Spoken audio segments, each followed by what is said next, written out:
Chhattisgarh Bharatiya Janata party ने नगरीय निकाय चुनाव को लेकर अपना घोषणा पत्र जारी कर दिया है। इस घोषणा पत्र में भारतीय जनता पार्टी ने 20 बड़े वादे किए हैं। इसमें प्रॉपर्टी टैक्स में छूट देने का वादा किया गया है। साथ ही यूपीएससी मेंस क्लियर करने पर 1 लाख रुपए मिलेंगे। अमर अग्रवाल ने कहा कि भाजपा के महापौर बनते ही पहले काम ये होगा कि जिनके पास पट्टा है, जो कब्जाधारी हैं, समेकित कर और बिजली बिल पटाते हैं, उन्हें प्रधानमंत्री आवास योजना के तहत मकान बनाने के लिए राशि दी जाएगी। पार्टी ने घोषणा पत्र को अटल विश्वास पत्र नाम दिया है। इसमें नजूल भूमि के साथ सभी पट्टाधारकों को भूमि स्वामी बनाने का भी बड़ा वादा किया गया है। और आज का दिन वास्तव में छत्तीसगढ़ और विशेषकर नगरीय निकायों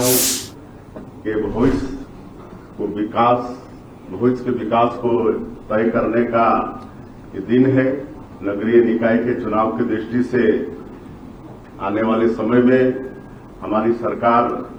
जो काम छत्तीसगढ़ के अंदर करने वाली है, उसको विकास अटल विश्वास पत्र के रूप में पार्टी लाई है। कांग्रेस की सरकार छत्तीसगढ़ की जनता का विश्वास हो चुका था, उनके साथ सरकार ने छलावा किया था। इसलिए 2023 के विधानसभा चुनाव में सरकार से हाथ धोना भी पड़ा, लेकिन हमारे देश के यशस्वी प्रधानमंत्री श्री नरेंद्र मोदी जी के मोदी की गारंटी में विश्वास करके छत्तीसगढ़ की जनता ने एक बड़ा जनादेश भारतीय जनता पार्टी को दिया और अभी सरकार को मात्र 13 महीने हुए हैं, लेकिन इस अल्पकाल में ही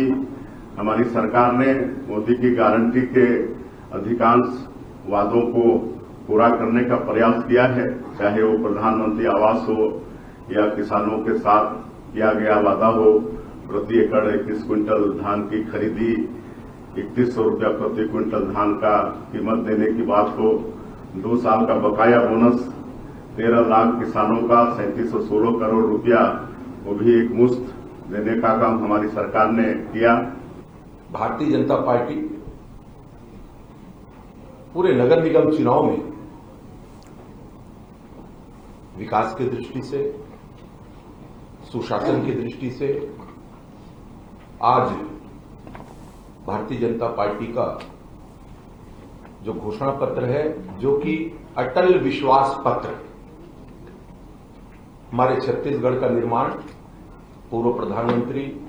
भारत रत्न श्रद्धेय अटल जी के द्वारा किया गया और पूर्ववर्ती भारतीय जनता पार्टी की सरकार में जिन 15 वर्षों में जिस तरीके से चहुमुखी विकास पूरे छत्तीसगढ़ का हुआ है, सभी प्रकार की जानकारी आप सबके पास है। परंतु विगत 5 वर्षों में और जिस तरीके से नगरीय निकाय क्षेत्र विकास शून्य हो गया था, विकास के किसी भी काम जो है कांग्रेस की सरकार ने नगरीय निकाय क्षेत्र में नहीं किया, अपितु एक एटीएम की तरह व्यापक पैमाने पर भ्रष्टाचार में समा गया था ये पूरा नगर निगम, पूरे छत्तीसगढ़ के या नगरीय निकाय क्षेत्र जो है। और इस 5 साल में हमारा यह पूरा समूचा छत्तीसगढ़ नगरीय निकाय की दृष्टि से बहुत पीछे चला गया विकास की दृष्टि से। हमने ये अटल विश्वास पत्र बनाने का काम किया और आज के कार्यक्रम में उपस्थित हुए, मैं उनका आभारी हूं। मैं आभारी हूं हमारे प्रदेश के सम्माननीय उप मुख्यमंत्री अरुण राव जी का, जो नगरीय निकाय विभाग के मंत्री भी हैं। हम उनसे भी मिले और चूंकि विभाग उनके पास है तो उनके मार्गदर्शन के लिए मिले, तो बड़े उत्साह के साथ उन्होंने कहा कोई चिंता करने की जरूरत नहीं, जो आपको उचित लगता हो वो आप करिए, बाकी मैं पूरा कर दूंगा, ये मेरा कमिटमेंट है। तो ऐसी उदारता के साथ सारी चीजों को मार्गदर्शन देने वाले और आज के कार्यक्रम में उपस्थित हुए। चलिए, तो बीजेपी का घोषणा पत्र जारी हुआ है, कई सारे वादे भी किए गए हैं और इस वक्त हमारे सहयोगी हिमांशु पटेल हमारे साथ जुड़ गए हैं। हिमांशु, जिस तरीके से बीजेपी के घोषणा पत्र में 20 वादे किए गए हैं, क्या लगता है प्रॉपर्टी टैक्स में छूट का वादा है, छात्राओं को भी कई सारी बातों के लिए कहा गया है, तो ये जो घोषणा पत्र बीजेपी का है इसे किस तरह से देखा जाए और इस निकाय चुनाव में ये कितना फायदेमंद साबित हो सकता है?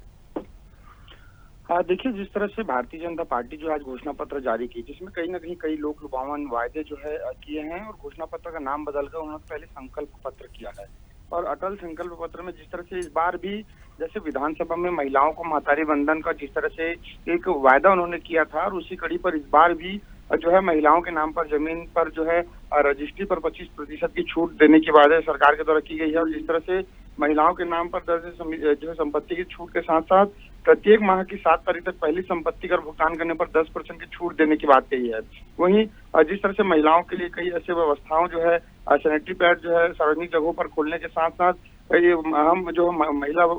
विद्यालय और महाविद्यालय में मुफ्त वाईफाई की सुविधा के साथ साथ स्ट्रीट वेंडर को भी इस बार फोकस किया गया है, क्योंकि कहीं ना कहीं स्ट्रीट वेंडर को लेकर नगरीय निकाय क्षेत्रों पे कहीं ना कहीं हमेशा विवाद की स्थिति बनती है और नगर निगम उस पर कार्रवाई करती है। तो कई ऐसे जो है योजना है जिसको लेकर सरकार जो है इस बार कटिबद्ध है। यूजर चार्ज को लेकर नगर निगम रायपुर की बात करी जाए तो काफी विवादित स्थिति यहाँ पर रही है। केंद्र सरकार, राज्य सरकार और नगर निगम तीनों सरकारों के बीच जो है मतभेद की स्थिति यहाँ पर दिखाई दी। तो कुल मिलाकर अब इस बार यूजर चार्ज जो है युक्तिकरण मुक्त करने की वादे जो सरकार करी, साथ ही साफ सफाई के लिए मॉनिटरिंग करने के लिए एक application my city app launch करने जा रही भारतीय जनता पार्टी, जिसमें कहीं ना कहीं नगर निगम के दफ्तर के जो चक्कर जो लोगों को काटना पड़ता है वो तमाम जो चीजें हैं वो घर बैठे इस ऐप के माध्यम से कर सकेंगे। साफ पानी पीने के लिए बेहतर जो है स्वच्छ नल जल योजना के तहत टैंक लगाए जाएंगे और घर घर तक साफ पानी पहुंचाने का प्रयास जो सरकार के द्वारा किया जाएगा। साथ ही छत्तीसगढ़ को सिकल सेल एनीमिया मुक्त प्रदेश बनाने का संकल्प जो है इस घोषणा पत्र में सरकार ने निकाय क्षेत्र में कही है। साथ ही जिस तरह से पूर्ववर्ती सरकार की गौठान की तरह इस बार गोकुल नगर यानी गौवंश को संरक्षण, उनकी देखभाल, आवास के लिए सुविधा उपलब्ध कराने की बातें कही है। साथ ही शहर में शासकीय जगहों पर कार और दोपहिया पार्किंग, जो कि हर शहर की एक बड़ी समस्या होती है, उसको व्यवस्थित रूप से पार्किंग बनाने की वादा सरकार के द्वारा की जा रही है। इस तरह से नालंदा परिसर पर आधारित सार्वजनिक अध्ययन केंद्र, जिसमें तमाम जो पुस्तकालयों की संख्या राजधानी में 2 नालंदा परिसर अब तक बनाए गए हैं, इसकी संख्या बढ़ाने की वादा सरकार के द्वारा की जा रही है। साथ ही रायपुर नगर अलग अलग 10 नगर निगम और साथ ही पालिकाओं में अलग अलग घोषणा पत्र जारी करने की बातें जो है कहीं ना कहीं प्रदेश अध्यक्ष किरण सिंह देव ने कही है। तो कुल मिलाकर इस बार भी फोकस कहीं ना कहीं महिलाओं, विद्यार्थियों और तमाम जो है शैक्षणिक क्षेत्रों को फोकस करते हुए इस बार जो घोषणा पत्र जारी किया गया है और कहीं ना कहीं आम जनता को अपने घोषणा पत्र के जरिए रिझाकर भारतीय जनता पार्टी की निकाय सरकार बनाने की कवायद में भारतीय जनता पार्टी जुटी हुई है। चलिए हिमांशु, बहुत शुक्रिया पूरी जानकारी के लिए, बातचीत के लिए। तो 20 वादे हैं इस घोषणा पत्र में और इन वादों के जरिए भारतीय जनता पार्टी जाहिर तौर पर कोशिश कर रही है कि जनता के दिल में अपनी जगह बना पाए। अब क्या होगा ये तो इलेक्शन के वक्त ही पता चलेगा। लेटेस्ट खबरों के लिए लाइक, फॉलो और YouTube पर सब्सक्राइब करें, बेल आइकन दबाएं, साथ ही विजिट करें swedeshlive.com पर।